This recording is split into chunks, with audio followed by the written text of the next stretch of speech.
একদম সরাসরি আজকের আলোচনায় ঢুকে পড়া যাক। আচ্ছা, কোরবানির ঈদ মানেই তো চারদিকে একটা অন্যরকম আনন্দ, তাই না? ডাইনিং টেবিল একেবারে ভরে ওঠে ঐতিহ্যবাহী সব মুখরোচক মাংসের পদে। গরুর রেজালা, কালা ভুনা কিংবা ঝাল ফ্রাই, এই মাংসের রাজত্বে ডুব দিতে কার না ভালো লাগে। কিন্তু মজার ব্যাপার হলো এই দারুণ আনন্দটা অনেক সময় হঠাৎ করে একটা বিশাল ধাক্কা খায়। কখনো কি খেয়াল করেছেন ঈদের পরদিন কেন হাসপাতালগুলোর এমার্জেন্সিতে এত ভিড় থাকে? এর পেছনে রূঢ় বাস্তবতা কিন্তু একটাই, উৎসবের আনন্দে এই ভারী আর চর্বিযুক্ত খাবার অতিরিক্ত খেয়ে ফেলা।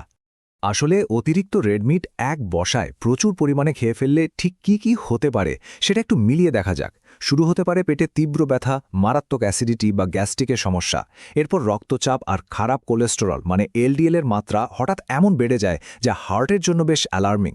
এর সাথে ইউরিক অ্যাসিড বেড়ে গিয়ে জয়েন্টে জয়েন্টে তীব্র ব্যথা, কোষ্ঠকাঠিন্য আর হজমের ধীরগতি তো আছেই। আর ঠিক এ কারণেই সুস্থ থাকতে একটা সলিড গেম প্ল্যান থাকা একেবারে মাস্ট। তো আমাদের সুস্থ থাকার এই রোডম্যাপটা মূলত ৩টি ধাপে ভাগ করা হয়েছে। ১. রান্নাঘরের স্মার্ট কৌশল। ২. খাওয়ার সঠিক নিয়ম। আর ৩. খাওয়ার পরের যত্ন। আগেই বলে রাখি, এটা কিন্তু মাংস খাওয়া বন্ধ করার কোনো লেকচার নয়, বরং কিভাবে উৎসবের খাবারগুলো সুস্থভাবে চুটি উপভোগ করা যায় তারই একটা প্র্যাকটিক্যাল টুলকিট।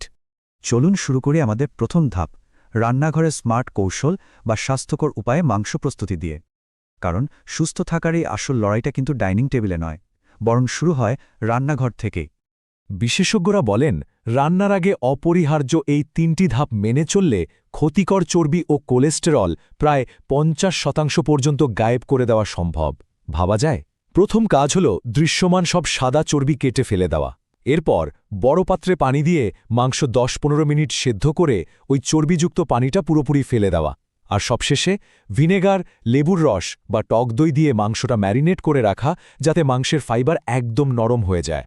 এবার স্বাস্থ্যকর রান্নার সেরা উপায়গুলোর দিকে একটু তাকানো যাক। ভারী ঘি বা সয়াবিন তেলের বদলে অল্প একটু অলিভ অয়েল বা সরিষার তেল ব্যবহার করাটা হবে সবচেয়ে বুদ্ধিমানের কাজ। পুষ্টিগুণ ধরে রাখতে সবসময় মাঝারি আঁচে রান্না করতে হবে। প্রেসার কুকার ব্যবহার করলে রান্নায় তেল যেমন কম লাগে, তেমনি সময়ও বাঁচে।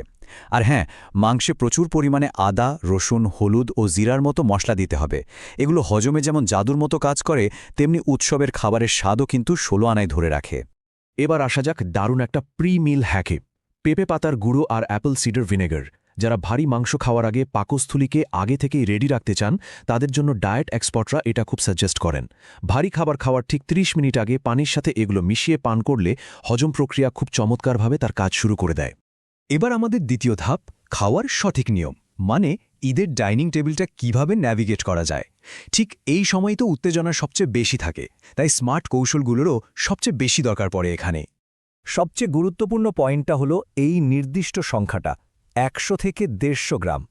একজন প্রাপ্তবয়স্ক সুস্থ মানুষের জন্য প্রতিবেলায় মাংস খাওয়ার আইডিয়াল পরিমাণ কিন্তু এটাই। এক বসাতেই ৩০০ গ্রাম বা তার বেশি মাংস সাবার করে ফেলাটা কতটা বিপজ্জনক হতে পারে সেটা তো আগেই দেখলাম, তাই না? এই পরিমিত পরিমাণটাই শরীরকে ঠিক রাখবে। একটা ব্যালেন্সড প্লেট সাজানোর চমৎকার নিয়ম হল, প্লেটের অর্ধেক মানে 50% জুড়ে থাকতে হবে শসা, টমেটো, গাজর বা পেঁয়াজের ফ্রেশ কাঁচা সালাদ। এরপর ২৫% অংশে থাকবে লাল মাংস, আর বাকি ২৫% অংশে থাকবে কার্বোহাইড্রেট, যেমন ভাত, রুটি বা পোলাও। এই ফাইবারযুক্ত সালাদ একদিকে যেমন মাংসের চর্বিকে ব্যালেন্স করে, অন্যদিকে অতিরিক্ত শর্করা খাওয়া থেকেও বাঁচায়। পাশাপাশি খাওয়ার কিছু স্মার্ট অভ্যাস আয়ত্ত করাও সমান জরুরি। যেমন খাওয়ার ঠিক ২০ মিনিট আগে পানি পান করা উচিত, তবে খাওয়ার মাঝখানে একেবারেই নয়। খাবার খুব ধীরে ধীরে এবং সময় নিয়ে চিবিয়ে খেতে হবে। মজার একটা ব্যাপার হলো, পেট যে ভরেছে সেই সিগন্যালটা ব্রেনে পৌঁছাতে পাকস্থলীর অন্তত ২০ মিনিট সময় লাগে। তাই খুব তাড়াহুড়ো করে খেয়ে ফেললে ওভারইটিং করার একটা বিশাল ঝুঁকি থেকে যায়। আর হ্যাঁ, একই দিনে বারবার ভারী মাংসের মিল কিন্তু অবশ্যই এড়িয়ে চলতে হবে। খাওয়ার সময় পানীয় নির্বাচন করা নিয়ে আমাদের অনেকেরই বেশ ভুল ধারণা আছে। ভারী খাওয়ার পরপরই বরফ ঠান্ডা কার্বোনেটেড সোডা বা কোল্ড ড্রিঙ্কস খাওয়াটা একটা চরম বাজে অভ্যাস।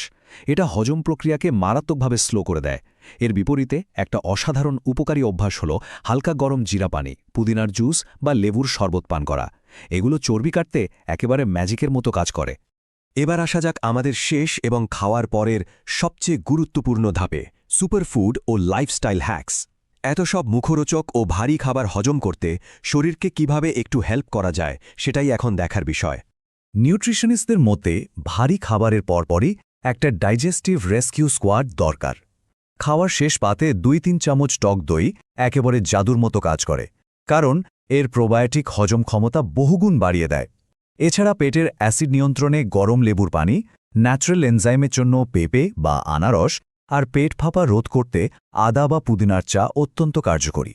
পরিবারের বিভিন্ন সদস্যের জন্য বিশেষ কিছু ডায়েটের নিয়ম মেনে চলাটাও কিন্তু খুব জরুরি, যাতে সবাই নিরাপদে উৎসব উপভোগ করতে পারে। হাই ব্লাড প্রেশারের রোগীদের জন্য লবণ ও চর্বি কমাতে হবে, আর মাংস 60 থেকে 90 গ্রামের মধ্যে আটকে রাখতে হবে। ডায়াবেটিস রোগীদের মিষ্টি জাতীয় খাবার সম্পূর্ণ এড়িয়ে চলতে হবে। গ্যাস্ট্রিক বা আলসারের সমস্যা থাকলে বেশি মশলাযুক্ত খাবারের বদলে সেদ্ধ মাংস বেছে নেওয়াটা বেস্ট। আর বয়স্কদের জন্য মাংস হতে হবে খুব নরম আর পরিমাণেও একদম অল্প। ভারী খাবার খাওয়ার পর ধাপে ধাপে একটা টাইমলাইন মেনে চলা উচিত। খাওয়ার 20 মিনিট পর হালকা গরম লেবু বা জিরা পানি পান করা যেতে পারে। 40 মিনিট পর অন্তত 20 মিনিট হালকা হাঁটাচলা করতে হবে, যা মেটাবলিজম বাড়ায় আর ফ্যাট বার্ন করে। আর খাওয়ার পর অন্তত 2 ঘন্টা পার হলে তবেই নিশ্চিন্তে ঘুমাতে যাওয়া বা শুয়ে পড়া নিরাপদ, এর আগে কিন্তু নয়। সারাদিন ভারী খাবার খাওয়ার পর আমাদের পরিপাকতন্ত্রেরও কিন্তু একটু বিশ্রামের প্রয়োজন হয়, তাই রাতের খাবারটা অত্যন্ত হালকা রাখা উচিত। রাতে অতিরিক্ত মাংসের বদলে পাতলা সবজির স্যুপ, ডাল বা ওটস বেছে নিলে পাচনতন্ত্র অনেকখানি স্বস্তি পায়। কথায় আছে না, স্বাস্থ্যই আমাদের সবচেয়ে বড় সম্পদ। ঈদের এই অপরিসীম আনন্দ যদি হাসপাতালের বিছানায় কাটাতে হয়, তবে কি আর সেই আনন্দের কিছু অবশিষ্ট থাকে? স্বাস্থ্য ঠিক রেখেও যে উৎসব উদযাপন করা যায়, এই উপলব্ধিটা আমাদের সবার মনে রাখা উচিত। আজকের এই বিশ্লেষণের একদম শেষে চলে এসেছি আমরা। স্বাস্থ্যকর খাবার আর লাইফস্টাইলের এতগুলো হ্যাক্স নিয়ে তো আলোচনা হলো, তো এবারের ঈদে ডাইনিং টেবিলে এর মধ্যে ঠিক কোন স্মার্ট কৌশলগুলো সরাসরি প্রয়োগ করা হচ্ছে? একটু সচেতনতা আর সামান্য নিয়ম মেনে চললেই কিন্তু উৎসবের প্রতিটি মুহূর্ত হয়ে উঠতে পারে দারুণ আনন্দময় এবং একদম রোগমুক্ত।